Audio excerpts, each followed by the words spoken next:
morning, everyone. There's Marty out in the chair after spending the night in the house. Stripe and Morris are out here too, but I haven't seen Morris yet. My voice sounds weird because I'm sick now. I don't know if I have what Johnny has or something different. It's not the worst sick, but it's not good. And I'm just going to make the most of it because what else can I do?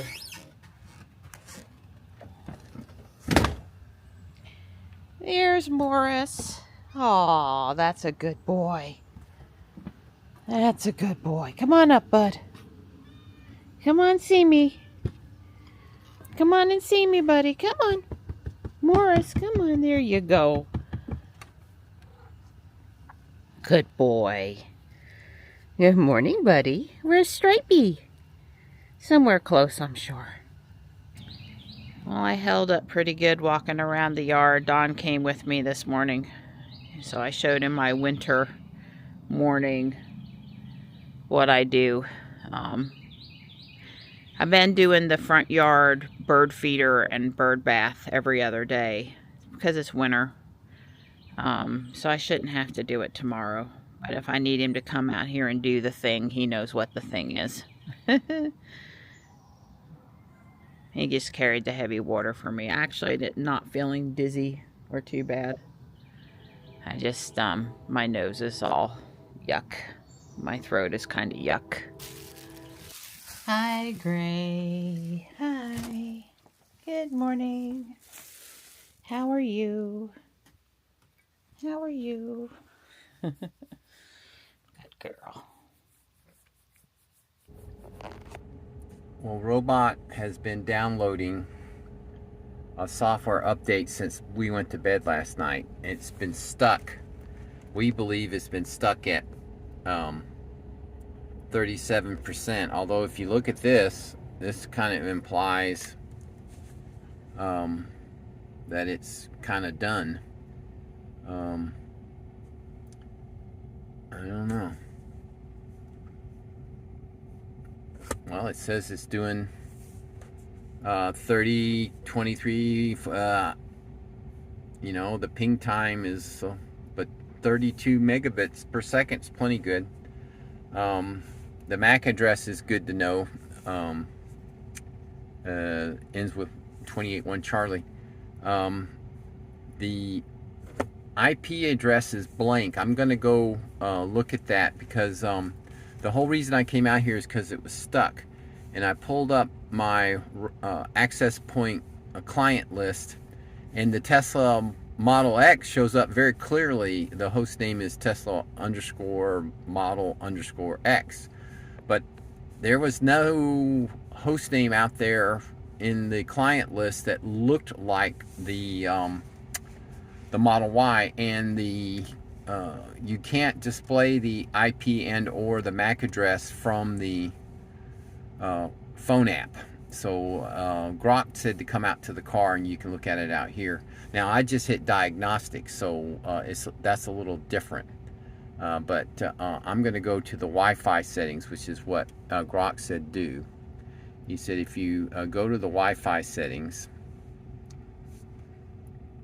for garage, and I said Wi-Fi settings for interesting.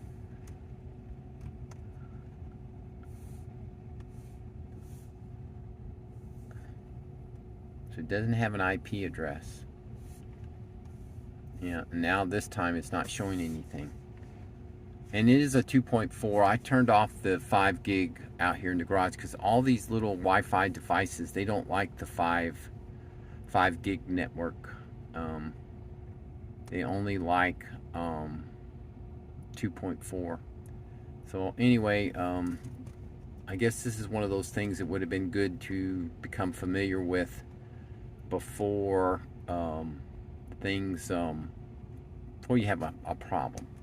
Normally these downloads hang, Marianne said, but they always clear up overnight. This one hung and didn't clear up overnight, and that's why I'm out here. Well, I guess good news. I haven't changed anything. in the process of doing it, I got a message on my phone that the software, the robot has a software update, and it's now changed to a time clock. So I'm not gonna kick it off. I'll let Marianne do that because she wants to go. We need to do a couple errands. We forgot to buy something yesterday, so we need to run out today, and she may want to put the update on before or after. I don't know, so I'll let her decide. But anyway, I'm going to go back and see if I'm using the MAC address, find the IP address, because I still have not found the IP address here. And when I find the IP address, I will make a note of it, and I might add it to my table.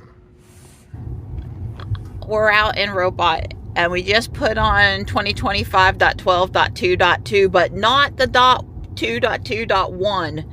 So even though they obviously found the bug, it must not be safety critical, because this started going on, being downloaded last night, and I told Don, I said, I bet we're going to wake up and it's gone, because they have pulled updates before that had a problem worth pulling them back. So anyway, I don't know. A bunch of people are getting .1, but if you've got, a lot of people are getting 2.2.1. If you just got 2.2, that's probably okay. Anyway, Don is enjoying Santa mode with me. Yeah, I am looking at elves and stop signs that are made to look like candy cane, and stoplights. My friend Michelle yesterday was telling me to look out for the stars on top, which I admit I hadn't noticed that. And sure enough, you'll see a bow and a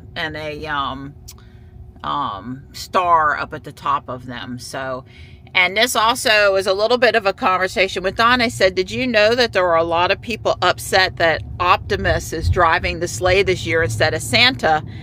And Don rolled his eyes and let me know that he hadn't heard that. Well, he hasn't heard it because I'm in the Tesla Divas forum on Facebook, and that's mostly where I heard it from. Yeah, candy cane on the stop sign and the speed limit signs. Yeah. But anyway, I heard it on Facebook in the Tesla Divas. I haven't really seen people on X complaining about it. And the thing that was in the Divas post, Tesla Divas post, was that they don't know who it is. It's not just that they prefer Santa to Optimus. Half of them don't know who that is in the sleigh. And then the other half of those, or the other half of the people that are not happy about it, they know who Optimus is, and they're anti-Elon or anti-AI or anti-technology, yet drive a Tesla or something. And Don was just saying that, because we all knew when we went from a small handful of people in 2015 running around in the Roadster and the Model S to 2025, where the Model Y is the best-selling car, EV or ICE, that we have a lot of people driving around in a Tesla now that are not tech savvy, Tesla mission friendly. They just, it was a good deal, or everybody else had one, they wanted one, or they knew it was a great car, so they're driving it, but they still don't know a lot of background about it, or for any reason, they're not like, we could start naming friends that we have that have known about Tesla for a long time and are very informed in all things that are in anywhere near the orbit of Elon and Tesla and SpaceX and stuff, so they kind of know. But I was really kind of shocked that people driving a Tesla did not know that was Optimus robot. Which robot? Like, they might have known it was a robot, but they didn't understand which robot that was driving the sleigh this year. And I respect their opinion that they don't like it, or maybe they wish they could switch back to Santa. Some of them were boycotting it because it wasn't Santa, and either because they hate Optimus or because it's not traditionally correct that it's Santa. By the way, Santa's only been around, since the 40s or 50s. It's relatively new. In the scheme Santa of that we know today is 100% commercial invention. Right, yes. It's relatively new. It's fine to love Santa. That's not what I'm saying, but anyway, they don't know who Optimus is, and I said, well, There's two things about that I find really startling. Number one is the media that they're watching doesn't talk about Optimus and the strides that Tesla as well as other robotics companies are really making. I mean, everybody's seen that Honda bot and the Boston Robotics dog probably on some news show at some time or another, but apparently they haven't seen this Optimus bot thing. And this has a potential to be another disruptor. And I don't mean that in a negative way in this case, but you know, this is important technology here that's going to definitely in the next 5, 10, 20, 50 years, however long it takes, is going to be, assuming we don't lose power and the sun doesn't kill us before then, but that's another thing. Assuming we have electricity, robots are going to continue to change the world. They've been changing the world since they started building cars and doing other stuff, and that's only going to continue. So the media must not be talking about Optimus. And or some of us are getting media that talks about it. Other of us are obviously not. And what was my second point, Donnie? I said two things. I said these people are not seeing stories about Optimus. Right. Their news sources are you know, not informing them. Right. Yeah. So I mean, there were sort of like there were two things that hit me, and I can't remember what the second one was. But I mean, how can various people in humanity, yeah, I don't know where he thought he was going, but he wasn't obviously paying attention. He's back, put it in reverse and backed up now. But how can it be that people in the same America are not getting similar news? That was a green VinFast. I don't know what's going on with VinFast. They've closed down a location in Florida and I guess the location here in North Carolina. So we're headed back to PetSmart. We had Eve navigate us here. Dawn asked Eve to go to the front entrance and not the rear entrance like yesterday. It looks like she's done that with no problem. Now, yesterday we were coming from home. We came from home, but we came up Judd Parkway instead of down Main Street. Yeah, but she picked that too. She right. picked it today. I'm just saying we came into we approached the shopping center on a different road is all I'm saying. Correct. Anyway, I forgot dry chow, that we need to refill the dry chow bucket for the kitties. I don't know how I did that yesterday. I was in PetSmart yesterday on a different mission and the two missions did not synergize with each other. So, I guess Don didn't do curbside. I guess not. You're gonna put us next to the cart return. Well, we're gonna pull through to the other side. I know, but it's still next to the carts. Tesla, we don't park next to cart returns. Please give training data to avoid cart returns. Oh, look at the car. Yeah, there it is. When it was parking the car, it was there weren't reindeer, but it was a sleigh. So there is absolutely something wrong with navigation. That is a new thing. I wish I had been filming. We went to leave, and instead of doing what a human would have done and going up one more lane so that you could turn and go straight out of the shopping center without having to stop or insert yourself anywhere, she turned left and then had to get somebody to let her out to get in, and that took, you know, like an extra minute. No big deal. But then she gets to the intersection in the shopping center where she can make the left turn to leave, and she's waited for two cars to go past and it's wide open clear, and she goes straight instead of making the left turn. Takes us into the Home Depot parking lot, makes a circle in there, a U, a rectangle, whatever you want to call it, goes over a speed bump that's jarring that we never had to go over, and then comes out straight through the intersection where we should have made the left turn in the first place. The very first turn. Yeah.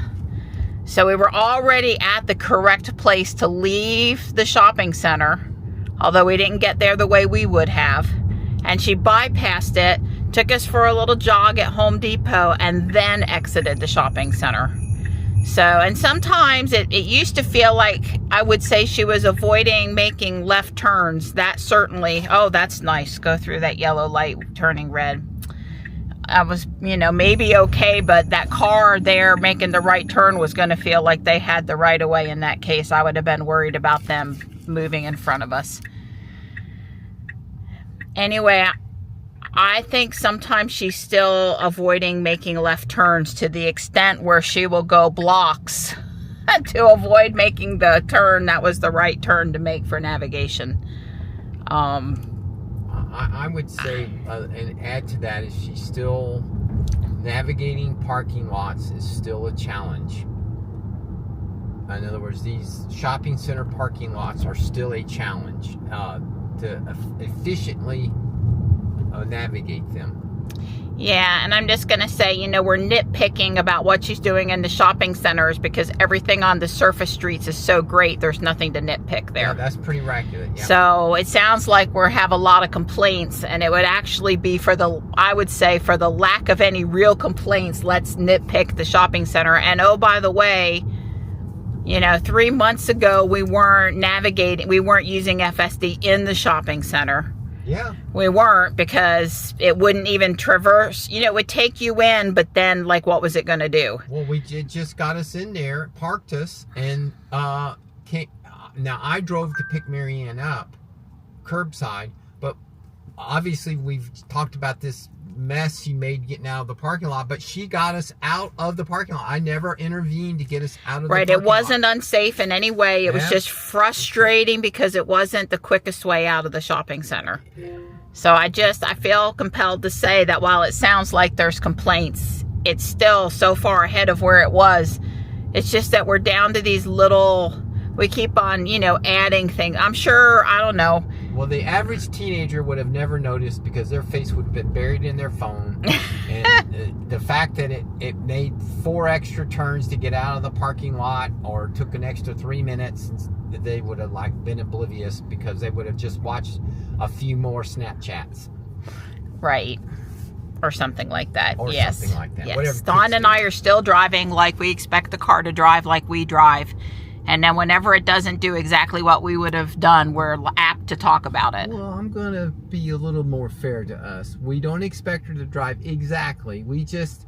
Some things seem to be a little bit more out there, like taking us to the back door yesterday that's just, and that whole way that we got there was a screwy way. But Right. She'll get better. Right, she will. Yeah, I saw a person on X yesterday basically begging for Tesla to allow owners who are desperate to help fix the navigational issues by providing feedback to please provide a mechanism that we can just go knock these out. And I agree with some of the seasoned Tesla drivers like us would, you know, go out there, drive every street in America and fix these things in a month. You know, there would be people out there for sport. Let's just go drive a couple of those ones we know she doesn't do right and provide feedback. Now, I would say that the car is so sentient now that you can't, it used to be it would take the same exact route every single time in every single car, and that is not true anymore.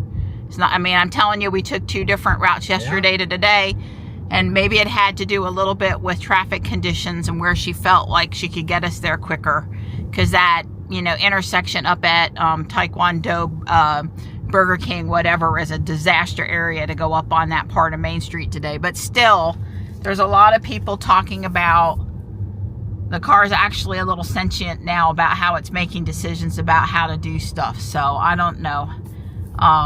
Well, just like people, you could take me as a human with all our normal markings, and you drop me in a place I've never been, and I probably will not pick the correct way to get through that intersection, or which entrance to take into a shopping center or out of a shopping center.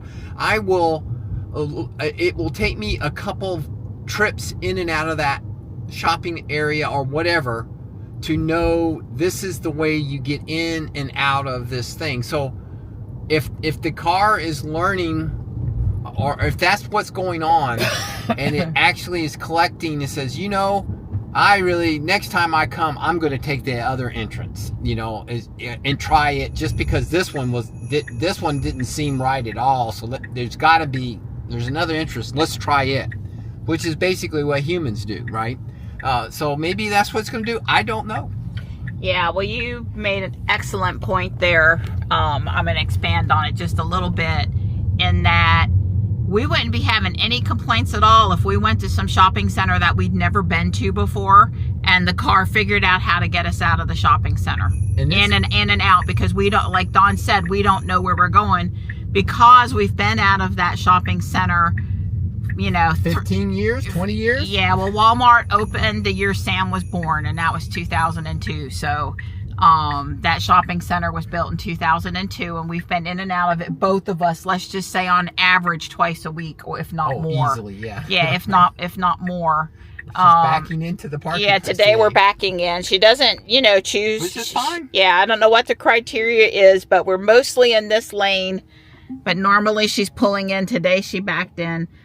As with all other Tesla drivers, she can actually do a better job backing than pulling in forward. But that's just, you know, the cameras are really set up for seeing the lines and backing in. The cameras and the mirrors. It's all about the backing in stuff. You know, these front repeater cameras are pointing down the line where the paint is, and these mirrors for the human are pointed down where the paint is, and everything is better backing in. But so again, I think in any shopping center, and there's, you know, Optimus Spot, in any shopping center where we're not experts, we're going to have a lot less to say than if she goes to the shopping center that we know the absolute fastest way in and out, around the traffic, around the nasty speed bumps. You know, then we're going to have more things to say about what the car is doing. But we really desperately need return to curb. Right. So if we had done curbside there, which Eve didn't do it, and we didn't remember to tell her to do it. Right, she parked. If we had done curb, Dawn ought to be able to say, "Hey, Eve, go back to the curb." Yeah, go pick her up. And go pick my wife back. I'm dropping my wife off at the curb. Please go back to the curb. She's waiting now. Or go to my wife's, Marianne's phone, or we've got to have a return to sender. Well, the thing is, address on unknown. Your phone, you should just be able to tap the button and say, "Come get me." Right. And it'll wake up and come get you. Right. Ought to be sleeping, but the car will come pick. I'll keep my seatbelt. Well, there's actually been many a time where I've been. Okay, I'm breathing. Usually Tesla lets me know the car's been on lot for 15 minutes. Yep. And most of my stops anywhere we go are 15 minutes or less. Yep. He's yawning on me again. Yep. I'm going to smack him. Nap time. It's actually really warm today, and the sun coming in the car, and it's 72 degrees and sunny. Oh, it's gorgeous. Yeah, he had some leftovers, and then pork ribs and casserole. Obviously, I'm not 100%, and obviously I'm not dying. My day is being impacted by not feeling great, but I'm not dying either. I haven't broke the news to Johnny that Mom is now sick, but I'm gonna take my jacket off because it's 72 out there, and I'm going to soak up some sunshine, which I feel is helpful for not getting any more sick and getting better. Even though the amount of UV that falls in North America in December, there's more UV in the month of June, and one day in June, than the entire month of December. Right, but I would go so far as to say, though, and this is opinion, I'm not going to say it's science fact, but don't wear sunglasses. Don't wear sunglasses. And even if your skin isn't picking up a lot of sunlight, you're still getting benefit from your eyeballs being out in the real sunlight. Yeah. That's just my reading has led me to believe that. Some chiropractors I know feel strongly about it. So take it as you want, but I think it's still beneficial to be out here. And your body is kind of like... You can't waste these days. It's kind of like there's food that you only get in season in your locale. Yeah. Eat it when it's in season. Yeah. Strawberries, for example, okay? Yeah, but don't eat it all year long from wherever else, Peru or wherever else it's coming from, because... while some of those antioxidants and all that stuff is good for you in season when it's fresh out of the field and stuff, it's a little different when you're pumping it in and day out, month in and month. I mean, who says because it's good means you have to have it all the time? Right. Maybe a few doses a year is all you need. We don't know. Yeah. We don't know. But anyway, we're going to play Pogo and go for a walk, and then I guess go back to the house. I feel like I should be buying a last-minute Christmas gift of some sort somewhere, but... Hey, I got you to navigate the shopping center. That's right. So if I need to go somewhere, That's right. that's the right thing to do. What she means by navigate, pick her up and drop her off. That's what when she says the Handle, the manage the shopping center craziness. Yes, but I have gone to Crabtree on Black Friday. One year I took Michelle and I up there. She wouldn't have parked up there for anything, and we were in the van, and I think we had the kids, and I was fearless. I want you to know, in my younger days, I was fearless about it, but yeah, we all get older. Well, Don said he wanted to come down here and take a good look at what they were doing. You know, the engine here and him has a need to know, so we're down here. Well, I would say, based on where that pole is and based on where the cement is, that they're making the dugout smaller. I mean, the dugout, that's the right word for it, right? Yeah. I don't know why they would be making it smaller. Or the footings for it smaller anyway. But it looks like it's going to be smaller than it was. It looks deeper. Well, the footers are deeper, but yeah, we thought maybe what they were doing was trying to fix. I meant wider, this further out this way. Oh, okay. Yeah, you're right.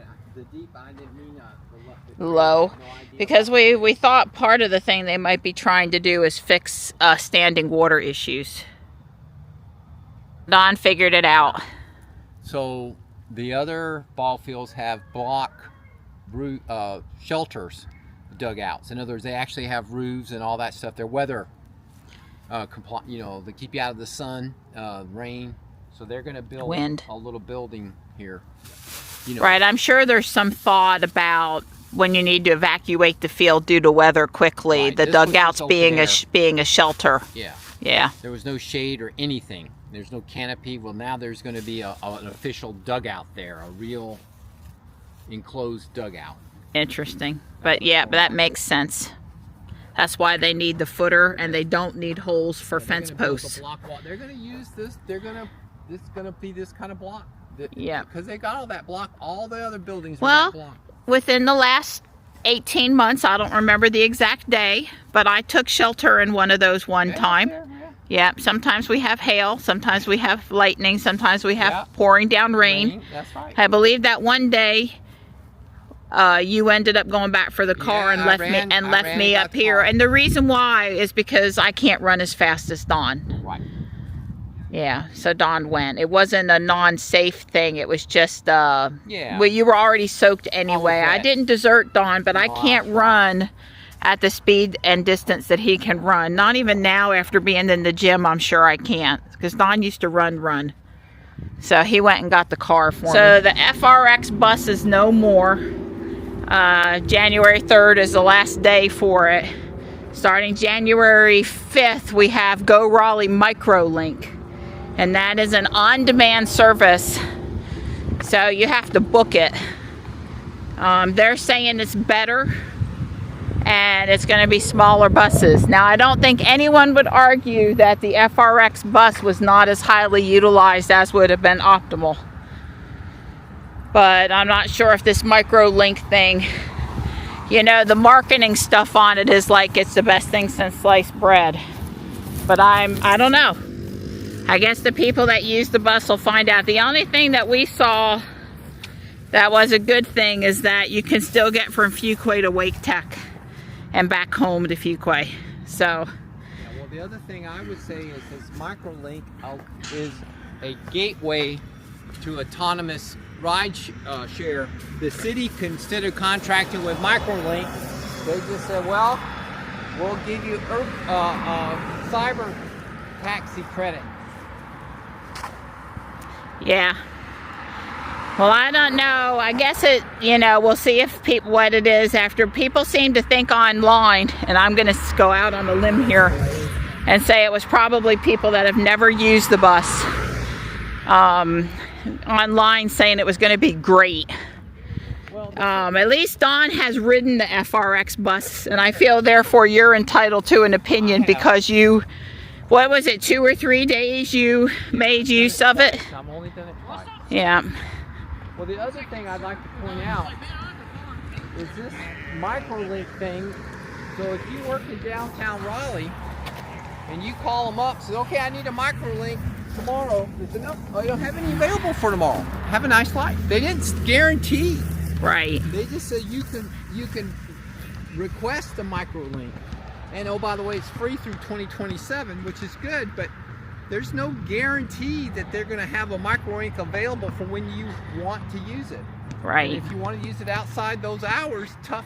They're not even. Yeah, I mean, if you're going to visit your mom on the other side of town and you want to request one of these things a couple days in advance and then go, you know, use it, that's fine. You've got some flexibility probably. But if you want to get to work every day on it or get to Wake Tech every day on it, then I'm not convinced it's going to be a good thing. Well, like I said, we're going to learn what ride share is all about once it goes autonomous. As long as there's a human being involved with having to drive the vehicle, it's never going to, that's not the future. The future is not. Yeah, a more, person still in the car supervising.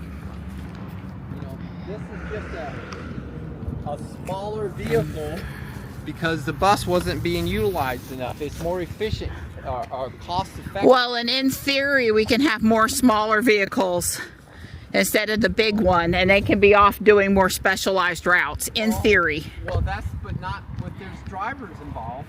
If there's a driver involved, they're going to they're having problems with drivers. The driver's the expensive part. That's what Uber's trying to get rid of, is the driver. They're not trying to get rid of the car. Yeah. Well, there was a story on X today. This guy was livid with Uber. He called, made a reservation to get him and his family of 6 to the airport with their luggage because that was a lot to move. That's right. And he had a reservation confirmed for the appropriate time, and the driver was on his way and things looked good, and then they canceled. And when you got to get to the airport at a certain time, having your Uber driver decide that he's just going to cancel on you is not good customer service. So he was pretty mad. I don't know how often it happens. Obvious there's a chance of it happening, right? It could have been a mechanical issue. You don't know that it was laziness or intentional or any of those other things. But I get why he was upset. Yeah, well, like I said, to me, the whole autonomous rideshare thing, if I have to cool my heels, and I mean, he's going to show up plus or minus 60 minutes. Wasn't the whole thing here, Elon just said, it's wait times. People don't like the wait times. If this autonomous stuff is going to work, basically, by the time you whip out your phone and hit the button, you better be seeing the car around the bend. If you're going to have to sit there and cool your heels for 30 minutes, people aren't going to use it. Yeah, well, think about it this way. I leave Guardian Angel on Thursdays between 12:45 and 2. Now, my average leave time is probably 1:30. Right. Most of the time, it's 1:30. But when I'm ready to leave, I'm ready to leave. Yeah. If I had to stand around and wait once I was done, I mean, it'd be one thing if I could reliably and I don't know what time I'm going to be done. Yeah. So I'd either have to finish up with Michelle on the ride shares schedule of when I could tell it to come, whatever I picked, or, you know, it just wouldn't be convenient. Even for something as simple as getting home from, could I make it work if I didn't have another choice?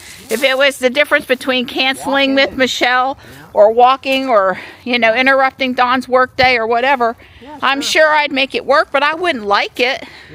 I'm going to do bags 18, 19, and 20, which is one of these sides, the next level skirt, plus the little Santa's sleigh, reindeer, and elf. I think there's 24 bags, so that implies there's 4 more. 3 for the other side probably, and then 1 for whatever goes on the very top. Plus the black cat. I haven't done the black cat yet, and it's not here. There are actually 2, 4, 6. There are actually 7 instructions. This is going to be the next 3 bags if I had to guess. It does take a bit to open. Let's come back over here and open this one too.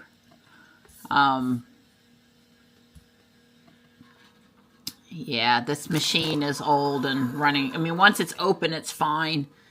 But opening up the PDFs, the amount of memory, the amount of storage available, it's, you know, it's a little slow.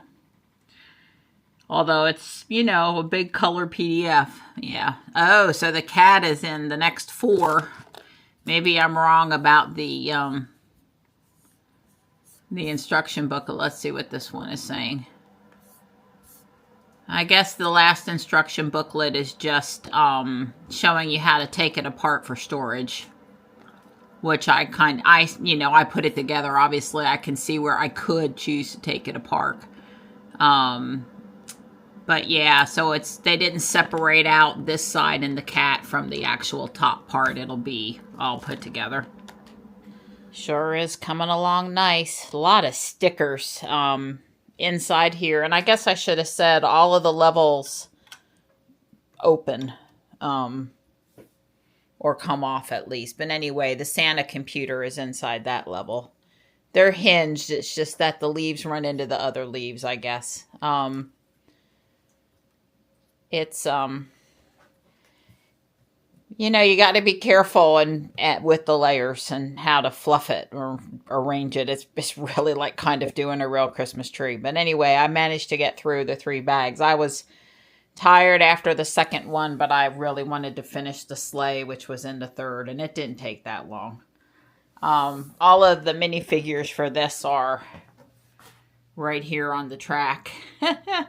So I guess I could take Santa off and put Santa in the sleigh. There was an elf I put together today, and I put that in over there on the track as well. So anyway, it's a little after 5. I'm surprised Don hasn't come in from cleaning upstairs overhead in the garage. It's a little cold up there. That's why I wasn't out there with him. I'm going to make meatballs for dinner. There's Santa. I'm going to make meatballs for dinner. Hopefully I'll rest for just a few minutes and have enough energy to do that. Maybe the Santa bag should go up here. I think so.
Elves have been busy at our house.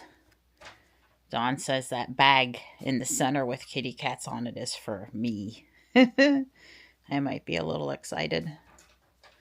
Dawn's doing some last minute elf work back here. That's right.